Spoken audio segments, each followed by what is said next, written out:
Confusion, confusion of people.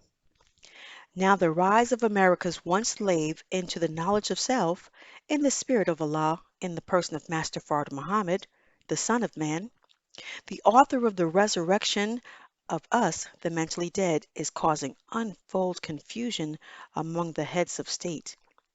The scripture is being fulfilled wherein it prophesies that in these days, meaning the end of the wicked world of Satan, rulers are against rulers, kings against kings. In the days of the prophets, there were no heads of government who were given the name president. Rulers were referred to as rulers and as kings of the people. The prediction of the prophets who wrote our future before we lived is now coming to pass. The slaves, or a foolish people as they are referred to by Moses, are vexing the slave master.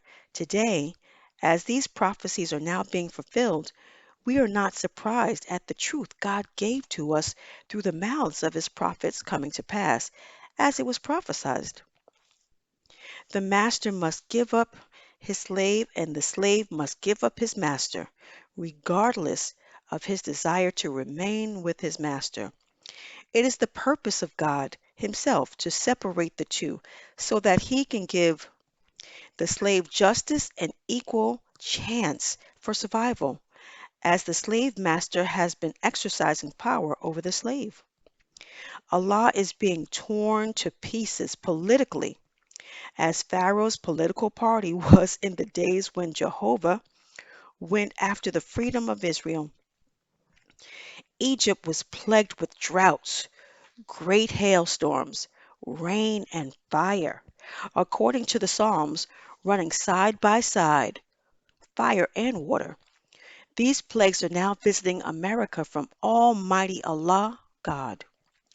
Our people who have no knowledge of the book and scriptures can make grave errors by trying to continue with the old world of the black man's enslavers and enslavement.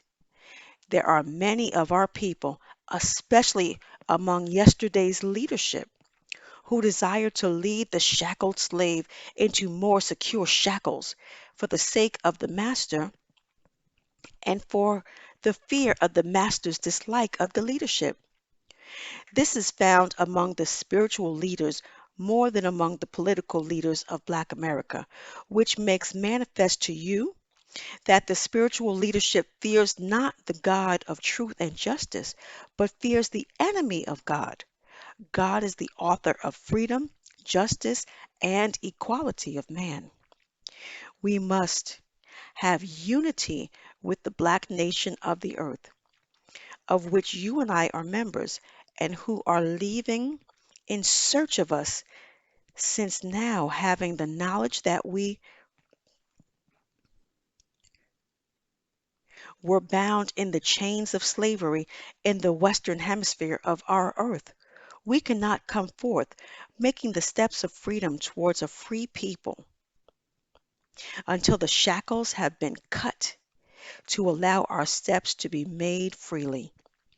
It is written so plainly in the last book of the Bible that the fearful and the unbelieving leadership and their followers of the enemy, the beast, and the scripture does not try to hide giving the slave master one of the worst names, as he is like a savage beast against the black man of America and the world, people of God, shall go down with the beast in the lake of fire.